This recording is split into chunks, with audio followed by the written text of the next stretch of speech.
Oi pessoal, tudo bem com vocês? Aí da telinha.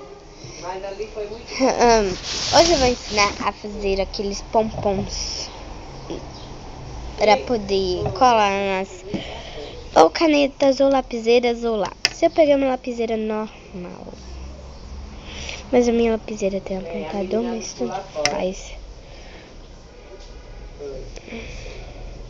Coloco aqui no meio, ó. Enfeito ela. Eu não sabia que ele ia entrar de moto não, tá? Não, eu acho que ela tá pensando assim, copiou o Gabi e muita coisa, né? Então tá, você vai precisar destes pompons. O motoqueiro. É amigo dele também. Uma lapiseira, caneta ou lápis. Peguei uma lapiseira. E cola quente. Tá vazando. Então tá. O que você vai fazer? Você vai fazer um bolo com essa lapiseira.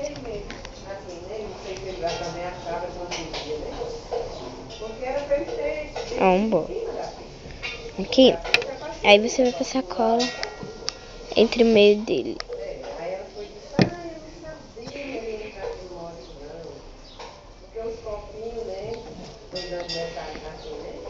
Ela pegou também com o Gislane do aniversário. Eu achei linda. Não, ela achou. Pronto. Aí agora vocês vão pegar aqui. Lindo. Eu tô dizendo assim, porque no de Gabi foi a única que entrou de moto, né? E vão colocar aqui, ó. Eu creio que não. 18 é muito pouco faz. A menina aqui.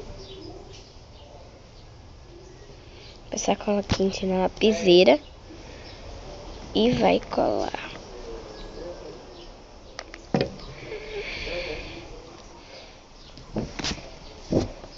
Nem tudo cola, né? Mas fazer o quê?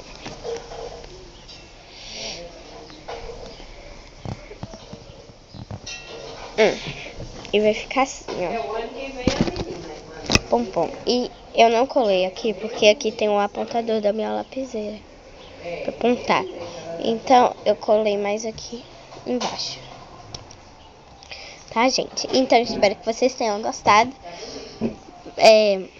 Agora, pra escrever, é só você fazer assim, ó. Espero que vocês tenham gostado. Clique em gostei. Se inscrevem aí no meu nome, Assunto de Meninas. E um beijão pra todos vocês.